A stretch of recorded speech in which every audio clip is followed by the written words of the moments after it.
الطفلة آلينا باسكارو ذات العامين وقعت في بئر وهي محشورة بين الجدار والدلو. إنها محاصرة على عمق 5 أمتار، لكن البئر ما زال أعمق. طوال 6 ساعات جربوا كل شيء، لكن الطفلة خائفة جدا ولا تستطيع الإمساك بالحبل، والبئر أضيق من أن يتسع لرجل إنقاذ، والأب بالكاد يستطيع التحرك. الأم ترفض السماح لأحد بمواساتها، وفجأة تتقدم فتاة نحيفة اسمها خوانا فورنيكا وتتطوع للنزول في البئر. سيكون عليها حشر جسمها والنزول 5 أمتار في ظلام حالك ورأسها إلى الأسفل.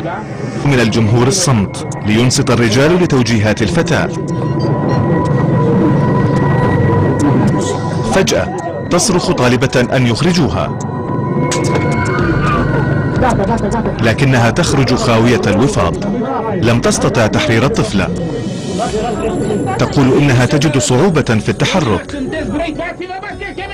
لكن بعد أن تلتقط خوانا أنفاسها تطلب منحها فرصة أخرى، وربما تكون الفرصة الأخيرة لإنقاذ الطفلة.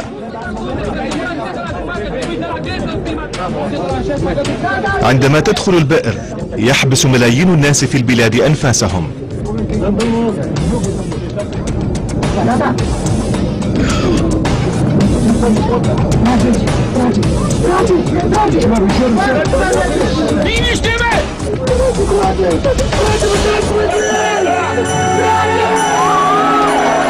الطفلة في أمان، مصدومة وتعاني انخفاضا في درجة الحرارة، لكنها ستكون بخير.